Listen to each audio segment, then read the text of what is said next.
Salve, salve, eu sou o 16, apresento para vocês o Sem Corte, um programa do canal Vai Vendo, o canal da gente. Eu tenho aqui hoje um convidado que é um verdadeiro baluarte da cultura pernambucana e nada mais nada menos que da política também, certo? Ele hoje está candidato a vereador, mas já foi 5 vezes deputado federal, formado em engenharia elétrica pela Universidade Federal de Pernambuco, oriundo de Cape Town, depois eu explico isso melhor, tá certo? E ele participou da fundação do PT. Ninguém mais, ninguém menos que Fernando Ferro está aqui ao meu lado. Tudo bom, Fernando? Tudo bem. Como é que você está? Tudo certo? Tranquilo. Fernando, você já foi vereador de Recife por 2 anos, né? O que lhe fez voltar? Foi uma convocação da Marília? Boa noite. Boa noite a todos que nos assistem. Uma satisfação estar com você, Rafael, e com sua equipe. Na verdade, foi uma provocação da nossa candidata a prefeita Marília, que eu me afastei dos mandatos ultimamente, mas não deixo de ter a minha militância política, né, e de estar participando dos debates do Partido dos Trabalhadores, da luta social. Sou funcionário da Chesf também, engenheiro, também atuante no movimento sindical com os companheiros lá da empresa. Ela me convocou para a gente participar dessa convocação. Foi.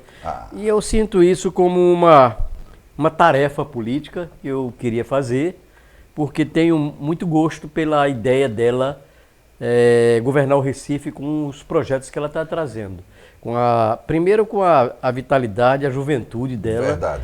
A tradição política que ela traz, da herança política do avô Miguel Arraes, não tenho as dúvidas. E o apoio do presidente Lula, que praticamente ele foi decisivo na definição para que ela fosse candidata, pré-candidata e colocada como candidata pelo PT aqui em Recife. O Lula influenciou nessa chapa? Decisivamente. Decisivamente. Ele colocou que Marília, faz parte dessa nova geração que o PT começa a jogar para a política e que faz parte de um processo de renovação geracional, que é uma coisa importante, né? Ninguém é eterno.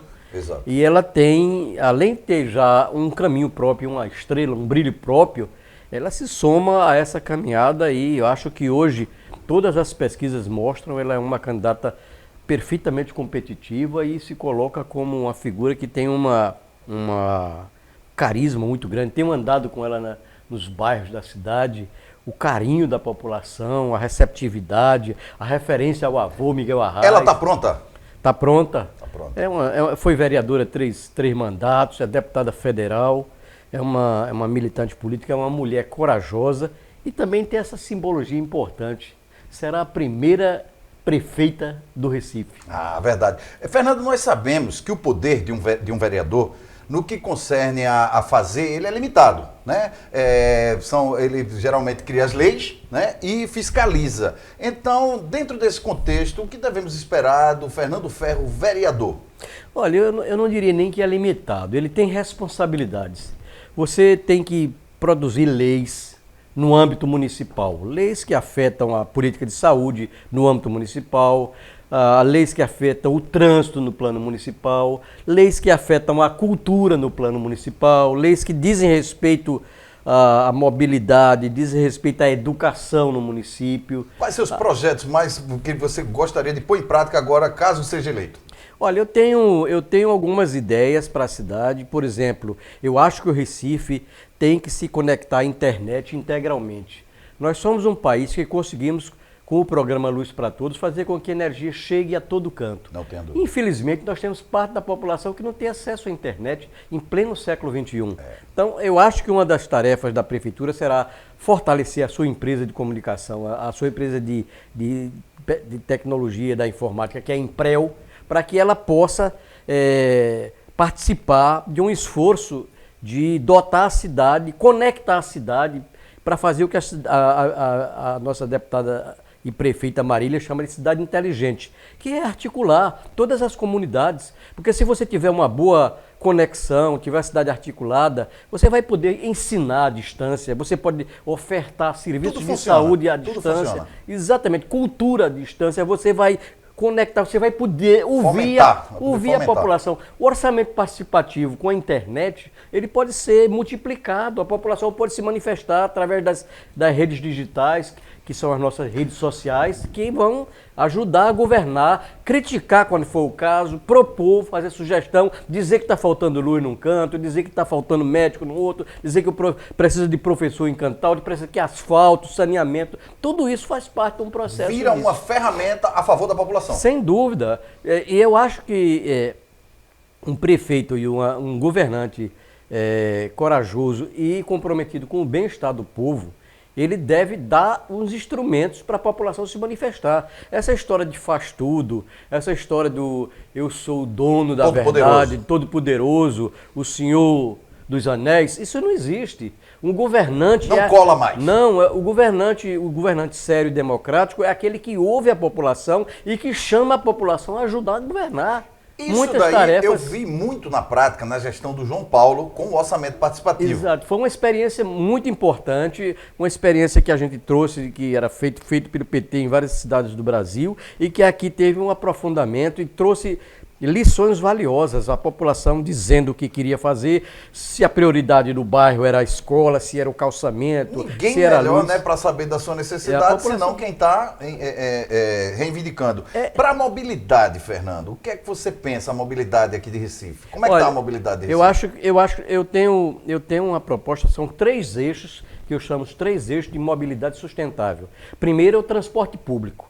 Nós temos que ter uma melhora, ter um aumento dos corredores de transporte para você facilitar o fluxo dos ônibus. Eu sou favorável a que a gente volte a CTU, a ter uma empresa de transporte urbana, para que ela possa concorrer com as empresas privadas, oferecer serviços e ir a alguns locais onde esses empresários não querem levar seus ônibus. Tem bairro que o pessoal não quer levar seus ônibus. Talvez uma empresa pública iria lá.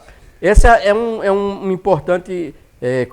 eixo de mobilidade sustentável. O outro é que nossa cidade precisa ter calçadas adequadas. Nós somos uma cidade tão bonita, no entanto, as pessoas com deficiência, e em muitos bairros, você não tem calçada nas ruas. É uma coisa para o cadeirante, para o pedestre, para o cadeirante e o pedestre. Nós somos uma cidade que a população anda muito. Você tem ideia, nas pesquisas que se faz, o pedestrianismo é um dos meios de transporte dos mais usados do Recife. A gente nem imagina que é, né? Olha, isso é dado, hein? E o outro eixo que eu acho que é fundamental é o eixo cicloviário. O Recife iniciou um trabalho aí que é interessante de ciclofaixas. Mas ciclofaixas como estão hoje é mais uma coisa para a classe média nos sábados e domingos. Se divertir, mostrar sua bike de luxo, coisa do tipo. Nós temos que transformar isso num meio de transporte. O trabalhador pode ir em percursos menor que 10 quilômetros, ele pode ir perfeitamente de bicicleta. Nós vamos incentivar, eu quero propor incentivar, trazer uma fábrica de bicicleta para cá, para reduzir o custo desses equipamentos. Nós temos que fazer campanhas nas escolas. Subsídios à fábrica, subsidia, isso é possível fazer. Se você chamar, vai vir gente para cá, fazer aqui, faz mais barato. Exato. Você pode também emprega gente, né? Criar um vale bicicleta. Não temos o vale transporte? Por que não criar um vale bicicleta onde as pessoas que, ao invés de receber o vale transporte, recebam um vale para pagar mensalmente a bicicleta? Ele pode fazer isso também. Além do mais, esse sistema de transporte do Itaú, dessa bicicletinha amarela, isso pode ser feito pelo poder municipal nos bairros da periferia, nos bairros pobres, que o prefeito e a prefeitura pode dar um cartãozinho, como dá no Bolsa Família, entendi. dá um cartãozinho daquele para o usuário, para o trabalhador usar aquela bicicleta para ir para o trabalho. Muito então, bem pensado isso aí. Nós temos que fazer o esforço. Além disso, nós temos que ter uma preocupação com o caótico trânsito do Recife. Exato. Né? Que a gente tem que realmente... O último grande investimento no trânsito aqui foi feito no governo do PT, que foi a Via Mangue, mas lá para a Venda Sul. É uma via expressa, né? Que liga ali exatamente. O centro, aqui é toda a área sul, né? Nós temos que fazer estudos para melhorar esse eixo viário do Recife, para também desafogar para outras áreas. As rotas fluviais, você tem algum olho para isso? Eu acho que você falou uma coisa muito bem. O Recife é uma cidade plana, que além das suas ruas, tem os seus canais e seus rios. O rio Capibaribe é um natural curso d'água. Permite uma navegabilidade. Inclusive, nós tínhamos no governo do PT passado uma proposta de criar um corredor de transporte fluvial via Capibaribe, e tem os outros rios, o rio de Jipió, que podem ser incorporados com o serviço de dragagem. Você pode fazer um trabalho para fazer isso. Ocorre que o nosso sistema de transporte hoje é comandado pelo lobby dos empresários. A Prefeitura do Recife hoje não apita nisso, porque ela entregou uma concessão pública para os empresários de transporte. E esse cara só pensa em lucro, rapaz. Esse cara não está pensando no pobre, no trabalhador lá da periferia, não. É daí que surge a indústria da multa? Eu acho que aí a Prefeitura entra nessa com a campanha de arrecadação do prefeito, que é a indústria da multa. Pô, eu acho que multar as pessoas que fazem errado deve ser mantido. Não, lógico. Agora, primeiro você tem que fazer uma campanha de educação. Educação no trânsito, que começa da educação na escola. Ensinar as crianças a atravessar na faixa, obedecer os sinais, o pedestre ser respeitado e o motorista ele ser orientado, saber, por exemplo, eu vou botar tal limite de velocidade em tal rua. Passa 4 meses, 3, 4 meses orientando as pessoas. Olha, não vai multar esse período para você aprender que aqui você tem que andar 40 por hora. A partir daí você ser multado. Mas os caras, você vai numa rua, de repente, era 50, o cara bota para 30. Você passa... Da noite pro dia. De repente, uma arrecadação impressionante. Né? Agora, se esse dinheiro fosse arrecadado para transformar em calçamento de rua, em saneamento de rua, em ciclovias e outras coisas, até você poderia compreender. Mas os caras arrecadam e você não sabe qual é o uso desse dinheiro, né? Perfeito. Vê só, esse aqui é o Fernando Ferro, tá, pessoal? Ele foi eleito 5 vezes deputado federal, certo? Como deputado federal, você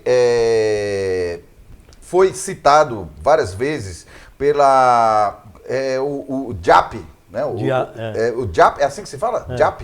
Né? Você foi citado várias vezes como um bom desempenho, né? Lá. E você foi contemporâneo ao Jair Messias Bolsonaro? Fui. E ele foi citado alguma vez pelo JAP? Não. Positivamente? Não. Jair Bolsonaro, se tiver muito, tem 3 projetos em 30 anos de deputado. 30. Ele não tem projetos.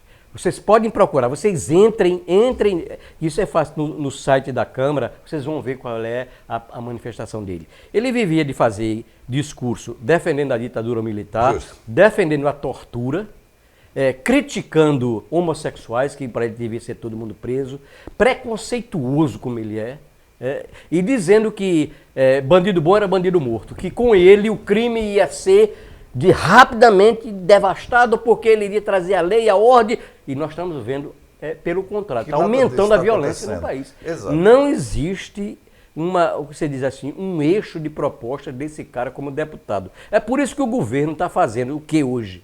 Está primeiro inaugurando as obras que o PT deixou e dizendo, não, porque não terminaram.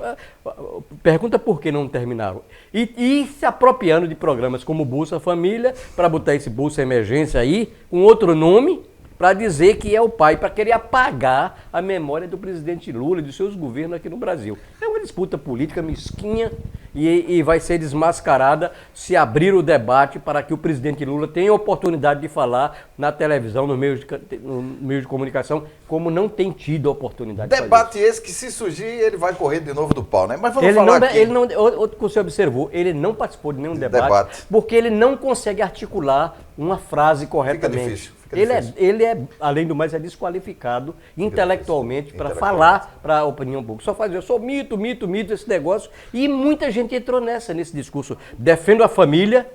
O cara tem 4 mulheres, rapaz, já passou por 4 casamentos e defende a família. Que família é essa? Se o cara fosse defensor da família, devia estar com a primeira, né?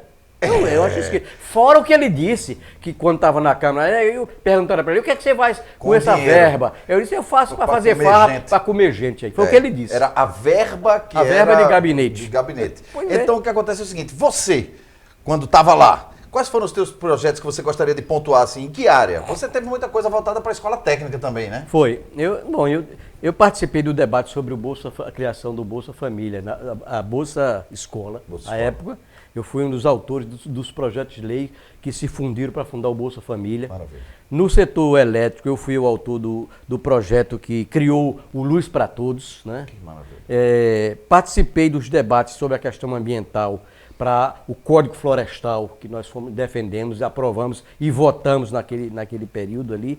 E fui autor, entre outras coisas, dos projetos que levaram as universidades para Garanhuns, Serra Talhada, a Faculdade de Medicina para Garanhuns e a Universidade Rural para Garanhuns e a Rural para Serra Talhada. E a expansão do campus universitário de escolas técnicas que aconteceu no governo do presidente Lula, que levou a ter mais escolas técnicas no seu período que em 100 anos antes. Era isso que eu ia perguntar. Você tem um número, você tem esse número de cabeça?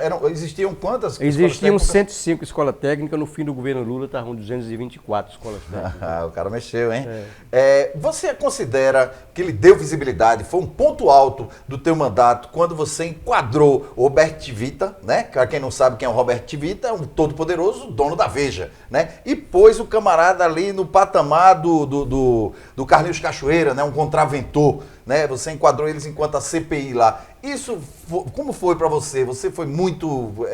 isso foi pesado? Como foi fazer isso? Nós tivemos uma CPI muito séria, CPI do narcotráfico, depois a CPI do crime organizado, que identificou essa coisa de se chama, não, o crime, o governo paralelo do crime, o crime paralelo. Não é verdade. O crime está incrustado dentro da máquina de Estado. Nós temos, infelizmente, políticos participando de esquemas de tráfico de droga. Você acha, por acaso, que o país nosso viu na comitiva presidencial um cara levar 45 quilos de cocaína e ser pego na Espanha? Você imagina a gravidade de uma coisa dessa? E não deu em nada, né? Avião, não deu, o cara está preso lá. Na justiça espanhola deu, o cara está preso, engavetado. Agora, aqui para o Brasil, tá tudo, botaram uma borracha, estão apagando, inclusive esse cara vai ficar preso um período na Espanha. Calado, não né? sei se ele vai abrir o bico para dizer, Calado. porque eu não sei como é que entra 45 quilos de cocaína num avião da FAB, levanta voo do Brasil para pousar na Espanha Só lá que foi descoberto. e por um milagre ninguém descobriu aqui no Brasil. Para você ver que coisa estranha é isso. Ninguém sabe, ninguém viu, né? Mas nós estamos... esse crime organizado, ele tem... quando a gente vê, não falam dos criminosos, pegam os pequenos aviões que traficam uma trouxa de maconha aqui e essa prende, faz não sei o quê. Preso um traficante, faz um carnaval. Os grandes traficantes estão aqui em Boa Viagem. Os grandes consumidores de cocaína estão em Boa Viagem. Os grandes compradores de cocaína estão aqui nos bairros ricos. A elite é quem pode comprar cocaína. Agora, isso não é investigado. Agora, o carnaval, que uma parte da mídia faz, é para o pobre. Expor o pobre, para humilhá-lo, para transformá-lo num grande bandido. Né? E o grosso do tráfico está no rico, rapaz. É verdade. Porque quem consome a droga cara não é gente pobre. Quem é pobre quer comprar pão, macarrão, farinha. Não pode comprar 200 gramas de cocaína para fazer festa como eles fazem, né? Então, esse é uma coisa que a gente enfrentou. Tivemos problema, porque identificamos empresários, dirigentes de futebol envolvidos nesses esquemas, políticos envolvidos nesses esquemas e figurões aí que você nem imaginava. Quando começou a aparecer, no final recebi ameaça de morte. Né? Olha aí. Tive que andar com a Polícia Federal um tempo por conta desse negócio. E depois encerrou, fizemos a CPI, enquadrou uma parte, mas deixamos toda uma avenida para investigar. A gente só vê as ações da Polícia Federal. Pega não sei aonde, pegou um carro de maconha não sei aonde, pegou uns 30 quilos de maconha, enxugando gelo. Enxugando gelo. Porque se você não tiver uma política, eu acho que como fez o Uruguai, primeiro, você tem que diferenciar traficante do usuário. Uruguai do Mojica, né? Isso. O traficante do usuário. Eu acho que um garoto de 15, 16, 17, 18 anos, se pega com maconha, não pode ser igualado a um traficante. Você é a favor da descriminalização? Sou favorável. Não tem guerra contra a droga que funcione. Porque eu vou dizer, sabe o que é a droga? Você já viu falar, você conhece a lei da gravidade na física, Sim. né? Eu pego isso aqui, ele solta, cai. Certo. Essa lei. Ninguém quebra essa lei. A mesma coisa, a lei do mercado. Se existe o produto, se existe o comprador, você acha que numa sociedade capitalista algum dia vai acabar isso? Não. Se tem gente consumindo cocaína e tem gente produzindo, vai comprar. Só tem dois caminhos. Ou você legaliza uma parte dessa droga para você separar a droga de menor impacto das drogas mais perigosas e você fazer um trabalho aí E dá um duro golpe no tráfico, né? dá um duro drop, principalmente nos grandes produtores, nos grandes cartéis do tráfico, que são esquemas internacionais. Mexe no bolso deles, esquemas internacionais pesados, né? Então tem que ter um trabalho de investigação, de inteligência pesado para conter, e tem que fazer uma descriminalização com as drogas menos letais, né? Porque, na verdade, qual é a maior droga do Brasil? Qual é a droga mais usada no Brasil? A droga mais usada no Sim. Brasil, na minha opinião, é a maconha. É o álcool. É o álcool, né? Você Só tá que o falando- álcool é legal. Não tenha dúvida, não tenha dúvida. O álcool era ilegal antigamente. O álcool e o como tabaco, a maconha né? era ilegal. Então, a grande droga do Brasil é o álcool. É uma porta. Você vê, começa o pai, bota um copinho de cerveja na boca do filho, não sei o que, uma dosezinha de uísque. Não, é institucional. E essa coisa vai se naturalizando, é evidente. Depois o menino conhece na escola uma bitoca, ele vai dar um trago lá, não sei o que, dar um beijo num cigarro de maconha. Começa a acontecer o envolvimento. Aí, de repente, criminaliza o cara. Não pode. Na juventude, eu mesmo, quando era jovem, eu experimentei. Uma coisa é experimentar e ficar na dependência. Justo. Outra coisa é você saber que é aquilo que tem os limites para você não entrar nesse jogo, porque quando você entra na droga é difícil você sair. Todo mundo sabe disso. Nós temos nossos familiares envolvidos em alcoolismo e outro tipo de droga. A gente sabe como é o drama, né? Justo. Então, por isso requer o quê? Porque quem é dependente não é viciado, como o pessoal disse, é dependente químico. Ele tem que ser tratado. É uma questão de saúde pública, não de polícia. É uma questão de saúde pública, não de polícia. Ele tem que ser desintoxicado para ele. Ele pode até usar esporadicamente assim, mas não ficar entregue com a dependência química, com a doença que ele adquiriu. Então é isso que nós não temos tido eficiência e não vamos combater corretamente sem educação. É claro que tem que ter a repressão para o grande tráfico, tem que ter. E principalmente descriminalizar as drogas de teor menos ofensivo. Maravilha. É o caso que o Uruguai está fazendo, a Holanda faz, Exato. os Estados Unidos em algum município faz. Estados Unidos. Pois é. Exato. Você também foi membro, né, da comissão parlamentar que defendia a rádio comunitária e a própria TV comunitária. Né? Como você vê isso? Rapaz, isso aí foi uma das coisas que eu me orgulho de ter feito, foi a lei que criou a rádio comunitária em 98, a lei 9.612, nós aprovamos no governo Fernando Henrique Cardoso, porque o sistema de comunicação no Brasil é um sistema de famílias, né? E a gente queria criar um sistema popular de comunicação, permitir que as comunidades, as pequenas cidades do interior, as periferias das capitais... Dar voz a essas pessoas. O pobre só aparece na mídia quando o cara morre, quando desaba um muro. Vai reclamar de uma conta de água que não tem, quando é assassinado, quando tem uma inundação que levou a casa. Só aparece nas páginas dramáticas. Eu digo, a gente tem que criar uma comunicação que as pessoas apareçam. Quantas coisas bonitas acontecem na periferia, quantos artistas da periferia, o pessoal do rap, do funk, da capoeira, do coco, do forró, da embolada, do repente. Esse povo não tem voz. Vive marginalizado, né? É uma cultura que vive à margem da... Então, criar uma comunicação comunitária é para incentivar a vida dessas pessoas participarem e poderem se projetar, representar e expressar essa coisa tão valiosa da nossa identidade, que é a nossa cultura. Uma cidade como o Recife, que é conhecida lá fora pelo seu diversidade cultural, e hoje se usa muito o termo, né, multicultural, que é do PT. Esse termo é do PT. Multicultural, carnaval multicultural. Eu estava no pátio de São Pedro, hoje fiquei chocado. O pátio de São Pedro está entregue às músicas. Acabaram com a Terça Negra, acabaram com tudo. Acabaram com a festa da lavadeira, acabaram com esse folia, acabaram com o Carnaval do Boa Viagem, acabaram com tudo. Acabaram com as manifestações culturais da gente, porque uma insensibilidade para a questão cultural. O Pátio de São Pedro era um berço da cultura. Né? E era um cartão postal do Recife, o turista gostava de vir para ali. Quiser conhecer uma Poché, um Maracatu, você desmontou. Isso é ruim, inclusive, para o turismo. Uma cidade que não tem identidade cultural não atrai turismo. Fica uma cidade de concreto e pedra por aí, existe em todo canto. Ninguém vem para aqui. O que diferencia a gente é o frevo, é a capoeira, é o forró, é o samba, é a nossa cultura que dá essa identidade, que atrai a curiosidade de quem é lá de fora, de outros países, vir conhecer isso aqui e ver um carnaval rico como é o nosso, né? E a insensibilidade de governantes que preferem trazer 2 sertanejos para cantar uma música desafinada, pagando 300 mil reais, enquanto isso os artistas daqui passam 5, 6 meses para receber uma mixaria do carnaval. É verdade.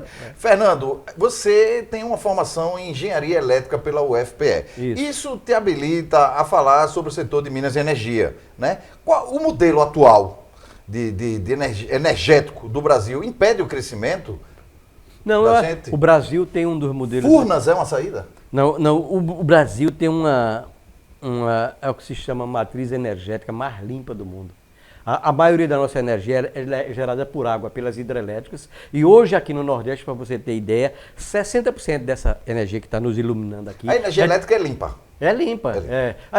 Depende de como ela é produzida. Por exemplo, se ela é gerada pela hidrelétrica, pelas barragens, pela água dos rios, o combustível que gera aquela energia é água. É a termoelétrica. A termoelétrica é que usa o combustível, petróleo, diesel. E até a nuclear, né? A nuclear é a que usa energia atômica, né? Aqui nós só temos uma usina no Rio de Janeiro. Querem fazer uma aqui em Itacuruba, está uma briga, mas eu acho que é um absurdo. Um país que tem outras fontes de energia, por exemplo, aqui eu dizendo para você, 60% da energia gerada no Nordeste é dos ventos, da eólica. Nós temos a eólica, nós temos a solar. Nós temos a biomassa. Crescendo. A biomassa, que é bagaço de cana, árvores e florestas que são eucaliptos que você faz, queima e gera energia. Então o Brasil tem fontes de energia limpas. Você é contra 80% da nossa energia é limpa. 20% é que é derivado de petróleo, mas 80% é uma das formas, é um dos países que tem a energia mais limpa do mundo, é o Brasil. Mas a termoelétrica é um mal necessário? Em alguns casos, quando você não pode gerar, não pode construir uma hidrelétrica, não tem as outras, você pode usar elas como um sobressalente. Ela é uma fonte que você usa assim, digamos assim, para suprir determinadas situações. Mas ela não deve ser usada permanentemente. Você liga algumas horas quando está algum problema que reduziu a água no rio, nas barragens, ou o vento diminuiu. Serve como uma saída. Ou à noite. Aí ela supre aquilo dali. Ela complementa. Como complemento, ela é importante, mas ela não deve ser usada como prioridade, porque ela é poluidora e é muito cara. No início eu disse que você é de Cape Town. Quem está se perguntando, Cape Town é na África, né? A cidade do Cabo. Mas ele também é de Cape Town. Ele é daqui da cidade do Cabo de Santo Agostinho. Não, morei no Cabo já. Né? Então, mas eu sou natural de Bom Conselho. De Bom Conselho. Meu pai é de lá. E criado em Garanhuns. Mas o que eu quero falar é o seguinte. Todo mundo sabe que o Brasil foi descoberto no dia 22 de abril de 1500 por Pedro Álvares Cabral.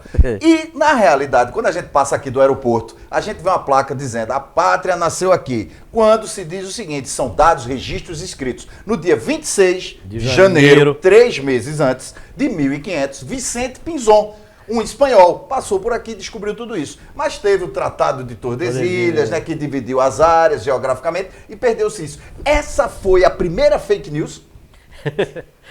Olha, isso é uma disputa histórica, né? Que, inclusive porque tem gente no Ceará que diz que antes de chegar no Cabo, ele teria parado numa praia do Ceará. O mesmo Pinzon? Mas tem registro disso? Não tem.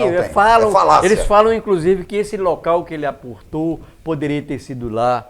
Mas existe uma série de documentos, que são na Espanha principalmente, que falam dessa data. Não foi oficializado, por isso que você falou. Porque o Tratado de Tordesilhas entregou essa parte aqui para Portugal e, de certa maneira, foi apagado do mapa a participação espanhola. E nasce uma mentira. Isso não tem como se reparar, isso não tem como se corrigir. Está lá até hoje nos livros de história. Então estão ensinando errado. São versões, é uma disputa de narrativa e de versões que a gente vai conviver. Pode ser que algum dia se ache alguma prova definitiva sobre isso, mas, por enquanto, os dois lados dizem que tem a verdade. E não sabe onde ela está. E ainda parece o Ceará para tumultuar, né? Fortaleza. Então, falando em conviver, você conviveu com a ditadura, você foi contemporâneo da ditadura. Fui. Como você vê hoje o Ustra sendo saudado? Como você vê a turma falar na volta do AI-5? Isso te preocupa?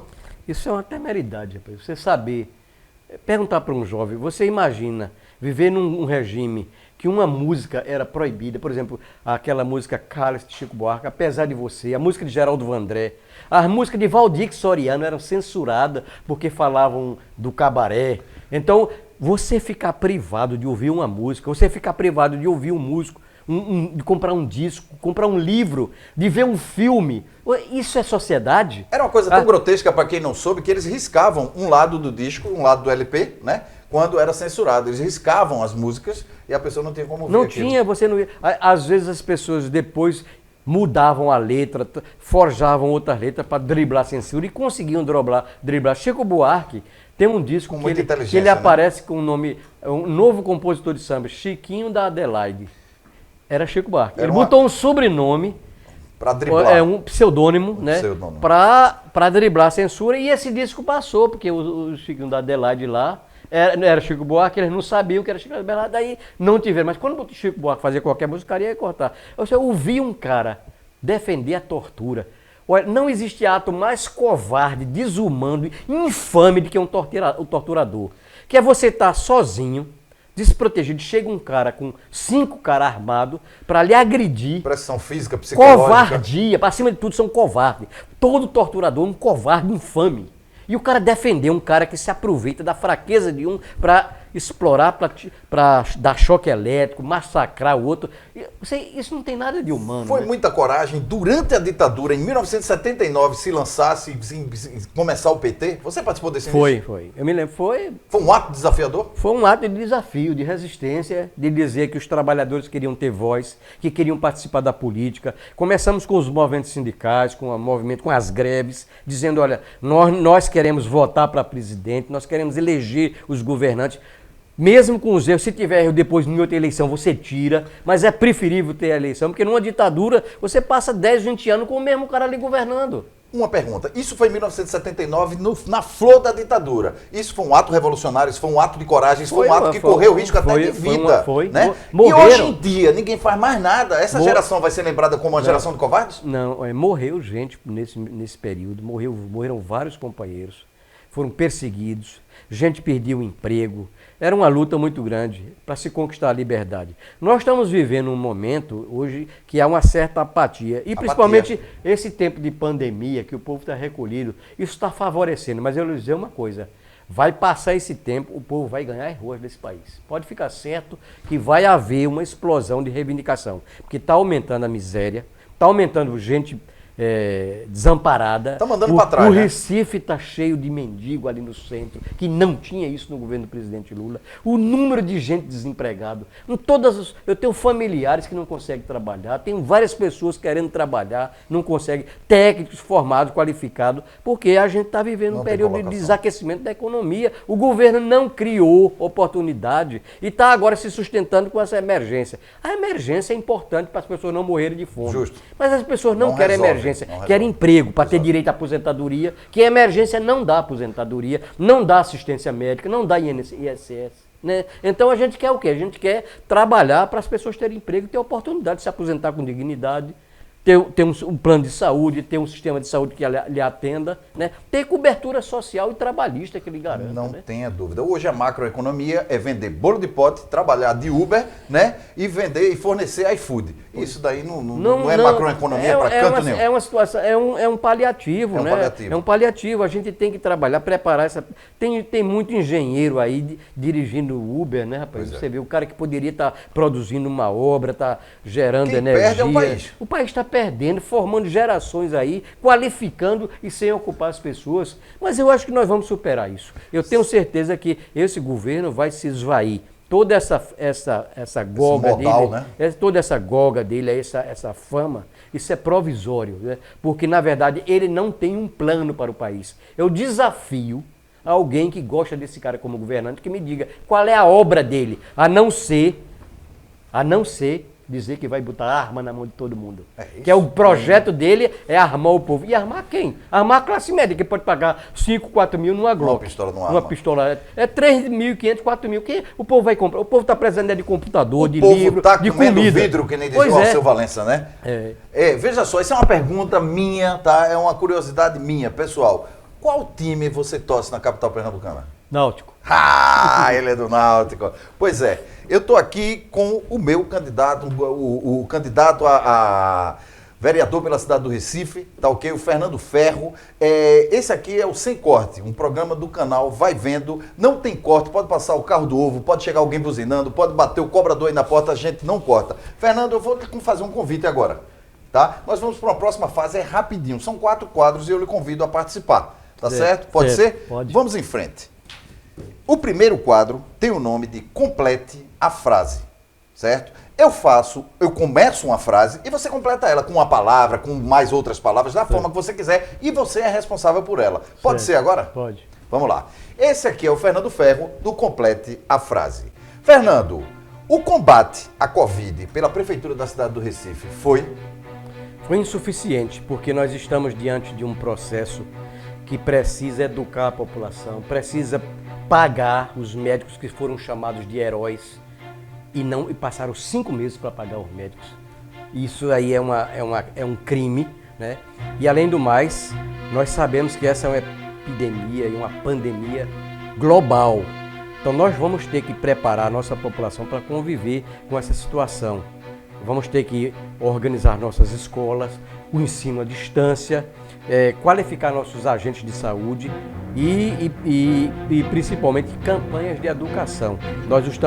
Eu e você estamos aqui sem máscara porque estamos separados a uma distância aqui. Fomos higienizados, mas quando eu sair daqui eu vou botar essa máscara, porque é uma maneira de você não evitar definitivamente, mas de segurança para impedir que você seja vítima desse processo. Não tenhas dúvida. Ainda no quadro Complete a Frase, vamos lá. Na Câmara dos Vereadores do Recife, tem muito o quê? Eu acho que tem muitos irresponsáveis e desqualificados. É isso Gente aí. que está no cargo e não olha para a cidade. Aparece só para comprar e pedir voto e depois desaparece. Não vai andar nos bairros, não se liga para as dificuldades da cidade e muitas vezes são cooptados pelo prefeito para votar em tudo que o prefeito quer e perde a noção da crítica. Quer dizer, o fato de eu ser um parlamentar, quando o prefeito mandar um projeto, inclusive se for do meu partido, eu tenho que analisá-lo, ouvir a população para saber se eu voto ou não nele. Não é votar porque o prefeito meu aliado mandou dizer. Exatamente, não dá assim. A gente tem que analisar, ver os componentes, os prós e os contras e votar na melhor situação para a sociedade e não para a Câmara ou para o prefeito. Exatamente. Agora nós vamos para o segundo quadro, tá? É o bate e pronto. Eu faço 2 perguntas a você, você não tem uma terceira escolha. Você só tem 2 escolhas. Pode ser agora? Pode. Pode ser aí nessa câmera, Matheus? Tá tudo certo aí? Pronto, você olha para aquela câmera e responde, tá? Na sua opinião, chá ou café? Café. Você se vinga ou você perdoa? Eu perdoo. Tá ok. Pra você, na hora que você tá assim, você prefere ler um jornal ou assistir a TV? Eu prefiro ler o jornal. Tá ok. Você mata ou você morre? Eu não quero matar, nem quero morrer.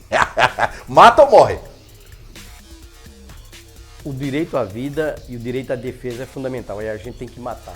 Ok. Táxi, você na hora da necessidade, você usa um táxi ou você vai de Uber? Eu vou no que for mais eficiente. Táxi ou Uber? Táxi. Ele fala. Vamos lá. Pra você, na sua opinião, Michel Temer ou Jair Bolsonaro? Nenhum dos dois. Jair Bolsonaro ou Michel Temer? Olha, eu não posso comparar rato com gabiru. Não dá. Jair Bolsonaro ou Temer? Nenhum dos dois.